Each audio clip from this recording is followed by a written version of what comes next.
SSC 2026 তোমাদের মধ্যে যারা হিন্দু ধর্মের আছো, আজকে আমি তোমাদের হিন্দু ধর্ম শিক্ষা বিষয়ের উপর একটি পূর্ণাঙ্গ সাজেশন দিব। আশা করি এই সাজেশনটা ফলো করলে তোমরা সেখান থেকে 100% কমন পাবে। পাশাপাশি এই সাবজেক্টে কিভাবে তোমরা খুব সহজে ক্লাসটা ধরে রাখতে পারবে সে বিষয়ে কিন্তু ডিটেইলস আলোচনা করব। সো সবাইকে বলবো পুরো ভিডিওটা একটু মনোযোগ সহকারে এবং ধৈর্য সহকারে দেখার জন্য, যাতে তুমি পুরো বিষয়বস্তুটা বুঝতে পারো ভালো করে। শুরুতে আমি কিছু কথা বলতে চাই, সেটা হলো বিগত দিনের অভিজ্ঞতা থেকে। এই সাজেশন দেওয়ার পরে অনেকে আমাকে প্রশ্ন করো, স্যার আপনি হিন্দু ধর্মের কিনা, আপনি হিন্দু ধর্মের না হলে আপনি এই সাজেশনটা দেন কিভাবে। সো তাদের উদ্দেশ্যে কিছু কথা বলতে চাই। দেখো, একটা শিক্ষক কখনো ধর্মের উপরে ভিত্তি করে হয় না। যদি ধর্মের উপরে ভিত্তি করে হতো তাহলে বাংলা একটা ধর্ম হতো, গণিত একটা ধর্ম হতো, ফিজিক্স, কেমিস্ট্রি, বায়োলজি, অর্থাৎ এক একটা সাবজেক্ট এক একটা ধর্ম হয়ে যেত। কারণ একটা শিক্ষক যদি শুধু একটা ধর্মের ভিতরেই তোমার হচ্ছে সীমাবদ্ধ থাকতো তাহলে হয় না। কিন্তু হ্যাঁ, এক্ষেত্রে একটা কথা আছে যে হিন্দু ধর্ম পড়াতে গেলে তার হিন্দু ধর্ম শিক্ষা সম্পর্কে কিছু জানা উচিত। ইসলাম ধর্ম শিক্ষা বইটা যেটা আছে সেটা পড়াতে হলে অবশ্যই তার ইসলাম সম্পর্কে জ্ঞান থাকা উচিত। কিন্তু সাজেশনটা আসলে শুধু পড়ানোর আর সাজেশনটা কিন্তু এক না। সাজেশনটা হচ্ছে তোমাদের সেভাবেই দেই, বিগত সালের যে পরীক্ষাগুলো হয়েছে, বিগত সালের যে প্রশ্নগুলো হয়েছে সেগুলো অ্যানালাইসিস করলে দেখা যায় যে কোন অধ্যায়গুলো থেকে বেশি প্রশ্ন আসে, কোন অধ্যায়গুলো থেকে কম প্রশ্ন আসে, কোন অধ্যায়টা বেশি গুরুত্বপূর্ণ, কোন অধ্যায়টা কম গুরুত্বপূর্ণ। এটা কিন্তু জাস্ট পরীক্ষার যে প্রশ্নগুলো, তারপর হচ্ছে টেস্ট পেপারের যে প্রশ্নগুলো, এগুলো জাস্ট একটু অ্যানালাইসিস করলেই কিন্তু ভালোভাবে তখন কিন্তু হচ্ছে তোমাদের সাজেশনটা খুব সুন্দরভাবে রেডি করা যায়। আর আমি সেই কাজটাই করে থাকি। এজন্য তোমাদের যে হিন্দু ধর্মের হয়ে আমার হিন্দু ধর্ম শিক্ষা পড়াতে হবে তাহলেই যে আমি সাজেশন দিতে পারবো এমন কিন্তু না। আর আমি শুরুতে কিন্তু একটা বলে দিয়েছি কথা, যে শিক্ষক কখনো ধর্মভিত্তিক হয় না। যে কোনো ধর্মের শিক্ষকই যে কোনো সাবজেক্ট পড়াতে পারে, তবে ধর্মীয় যে শিক্ষাগুলো সেগুলো পড়াতে হলে ন্যূনতম জ্ঞান থাকা দরকার। সো সাজেশন দিতে হলে কিন্তু সেই পড়ানোর যে জ্ঞানটা সেটা কিন্তু সাজেশনের সাথে সম্পর্কযুক্ত না। সাজেশনটা আমি কিভাবে আসে সেটা আবারও বলছি, যে বিগত সালে যে প্রশ্নগুলো এবং বিগত সালে যে তোমাদের টেস্ট পেপারের প্রশ্নগুলো সেগুলো অ্যানালাইসিস করলেই দেখা যায় কোন অধ্যায়গুলো গুরুত্বপূর্ণ, কোন অধ্যায়গুলো গুরুত্বপূর্ণ না। পাশাপাশি তোমাদের যে এ প্লাস ধরে রাখার জন্য পরামর্শটা দিব সেটা কিন্তু সকল সাবজেক্টের জন্যই প্রায় সেম।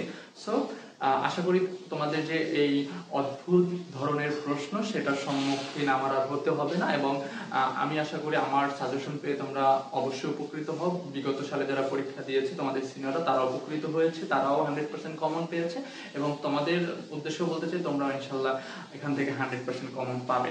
তো দেখো, তোমাদের যেটা আমি প্রথমে বোঝাতে চাই সেটা হলো প্রশ্নের মান বন্টনটা। প্রত্যেকটা সাবজেক্টের সাজেশন দেওয়ার আগে প্রশ্নের মান বন্টনটা বোঝানোর চেষ্টা করি, যাতে করে তোমরা নিজেরাও কিন্তু সাজেশনটা নিজে তৈরি করতে পারবা। প্রশ্নের মান বন্টনটা যদি ভালোভাবে বুঝতে পারো, সাজেশনটা কিন্তু তুমি নিজেও নিজে তৈরি করতে পারবা। প্রথমে দেখো, তোমাদের সৃজনশীল প্রশ্ন আসবে, তাই না? সৃজনশীল প্রশ্ন আসবে কয়টা? 8টা। অ্যান্সার করতে হবে এটা 5টা, তাই না? 8টা আসবে, 5টা অ্যান্সার করতে হবে, 50 মার্ক। তোমার হচ্ছে সংক্ষিপ্ত প্রশ্ন আসবে কয়টা? 15টা।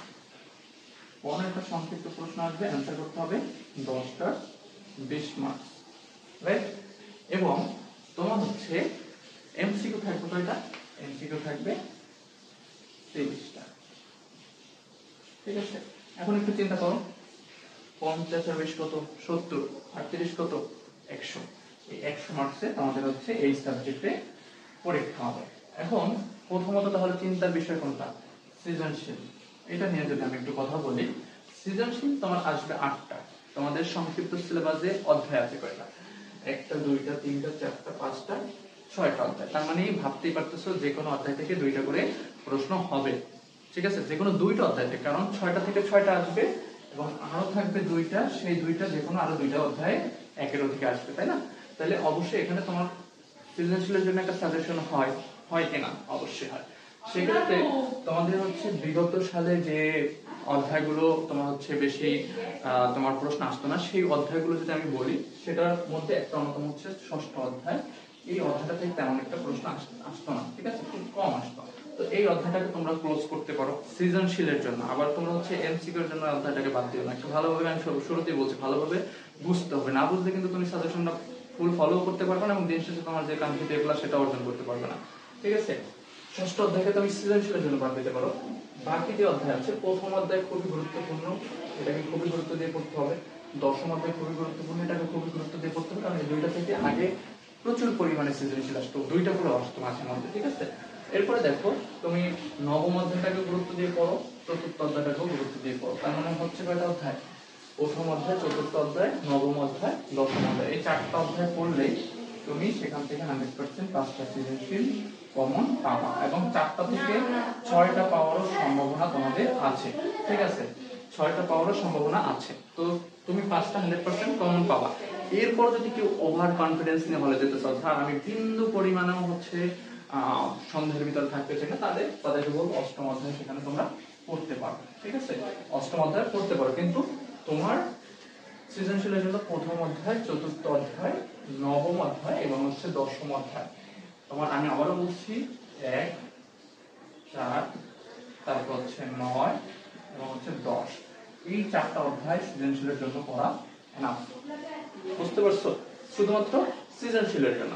এখন বাকি হচ্ছে কি সংক্ষিপ্ত এবং হচ্ছে তোমার কি এমসিকিউ, অর্থাৎ এই যে দুইটা টপিক আছে, সংক্ষিপ্ত প্রশ্ন এবং এমসিকিউ, এইগুলো হচ্ছে প্রত্যেকটা অধ্যায় থেকেই থাকবে, যে কোনো অধ্যায় থেকে থাকবে। এমসিকিউ কোন জায়গা থেকে দিবে কেউ জানে না, এমসিকিউ যে কোনো জায়গা থেকে দিতে পারে। তো এই ক্ষেত্রে তোমাকে অবশ্যই প্রত্যেকটা অধ্যায়ের রিডিংটা খুব ভালোভাবে করতে হবে।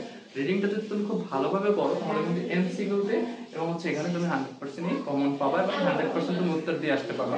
একটা এ প্লাস রক্ষার ক্ষেত্রে তোমার হচ্ছে এমসিকিউটা কিন্তু খুবই গুরুত্বপূর্ণ। এমসিকিউতে যদি ভালো যে করতে পারে তার জন্য কিন্তু এ প্লাসটা অনেক সহজ হয়ে যায়। সো এমসিকিউটা ভালো করতে হলে তোমার প্রত্যেকটা অধ্যায়ের কিন্তু রিডিংটা খুব ভালোভাবে করতে হবে। ঠিক আছে, আশা করি সাজেশনটা বুঝতে পারছো। এখন পাশাপাশি তোমার হচ্ছে এই সাবজেক্টে কিভাবে কি পড়াশোনা করবা সে বিষয়টা একটু আলোচনা করবে এবং কিভাবে সহজে ক্লাসটা করতে পারবা সেই বিষয়টা একটু বলি। দেখো, তোমরা শুরুতে যে ভুল করে থাকো যে অধ্যায় দেখেই মনে করো এই অধ্যায় আছে এগুলোই পড়া হবে, এটা সব থেকে একটা বড় ভুল। কারণ তোমাদের কিছু, যেমন প্রথম অধ্যায় পরিচ্ছেদ সংখ্যা আছে 1 ও 2, সেই পরিচ্ছেদের ভিতরে কিছু নির্দিষ্ট পার্ট তোমাদের জন্য সিলেক্ট করে দিয়েছে। তারপর চতুর্থ অধ্যায় পার্ট সংখ্যা সিলেক্ট করে দিয়েছে, ষষ্ঠ অধ্যায় পার্ট সংখ্যা সিলেক্ট করে দিয়েছে, অষ্টম অধ্যায় পার্ট সংখ্যা যেমন 1, 2, 3, 4, 5, 8, 9, 6, 7 দেয় নাই কিন্তু 8, 9 দিচ্ছে। ঠিক আছে, এবং নবম অধ্যায় এবং দশম অধ্যায় এবার পার্টগুলো কিন্তু আলাদা আলাদা করবে। তো তোমাদের পরীক্ষার জন্য যে পার্টগুলো সিলেক্ট করা হয়েছে সেই পার্টগুলো অবশ্যই করতে হবে। ঠিক আছে, এই একটা ভুল কাজ করো যে অধ্যায় থেকে অধ্যায় পড়া শুরু করতে, অধ্যায় কিন্তু সব না, তোমাদের কিছু পার্ট সিলেক্ট করে দিয়েছে, এই একটা বিষয়। তো পড়ার ক্ষেত্রে তোমরা প্রথমে হচ্ছে রিডিংটা কমপ্লিট করবা। রিডিংটা কমপ্লিট করার পরে তোমরা হচ্ছে প্রত্যেকটা অধ্যায়ের সংক্ষিপ্ত প্রশ্ন এবং হচ্ছে এমসিকিউ এটা কমপ্লিট করে ফেলবা। ঠিক আছে, রিডিং পড়ার পরে তোমরা হচ্ছে ধরো প্রথম অধ্যায় পড়লো, প্রথম অধ্যায় হচ্ছে সংক্ষিপ্ত এবং হচ্ছে এমসিকিউ কমপ্লিট করবা। দ্বিতীয় অধ্যায় পড়লা, দ্বিতীয় অধ্যায় সংক্ষিপ্ত, এমসিকিউ কমপ্লিট করবা। চতুর্থ অধ্যায় পড়লা, চতুর্থ অধ্যায় সংক্ষিপ্ত, এমসিকিউ কমপ্লিট করবা, যে অধ্যায়গুলো আছে। এরকম কমপ্লিট করার পরে তোমরা হচ্ছে তারপরে টার্গেট করবা সৃজনশীলে। সৃজনশীলে তুমি যে অধ্যায় 4টা সিলেক্ট করবা বা 5টা সিলেক্ট করবা, সেই 4টা অধ্যায় বা 5টা অধ্যায়ের সৃজনশীল খুব ভালোভাবে পড়বা। পড়ার পরে একটু লেখার চেষ্টা করবা।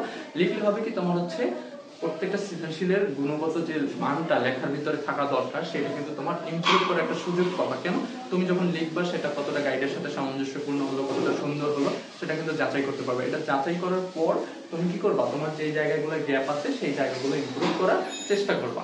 ঠিক আছে, এইটা কিন্তু তোমার হচ্ছে কন্টিনিউ করতে হবে। তোমরা অনেক সময় মনে করো কি হিন্দু ধর্ম শিক্ষা সাবজেক্ট অনেক সহজ সাবজেক্ট, এটা এমনিতেই প্লাস পাবো, এই রকম চিন্তা ভাবনা যারা করে তারা কিন্তু খুব বড় একটা ভুলের মধ্যে আছো।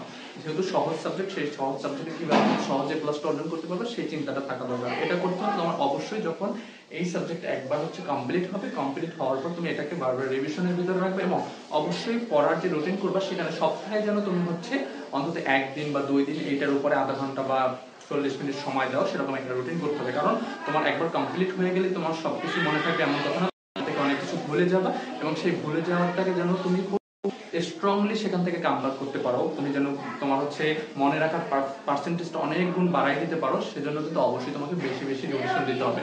সো এই যে তোমাদের পয়েন্টগুলো বললাম, এটা যদি হচ্ছে কন্টিনিউ করতে পারো শুরু থেকে, এখন থেকেও যদি কন্টিনিউ করতে পারো তাহলে কিন্তু এই সাবজেক্টে হতবাগার মতো এ প্লাস মিস হবে না। যাদের এই সাবজেক্টে এ প্লাস মিস হয় তারা কিন্তু চরম ধরনের হতবাগা। ঠিক আছে, সো আশা করি তোমাদের সবারই এই সাবজেক্টে এ প্লাস আসবে এবং সেভাবে এখন থেকে পড়াশোনা শুরু করবে। যারা পুরো ভিডিওটা মনোযোগ সহকারে দেখেছো তাদের অসংখ্য ধন্যবাদ।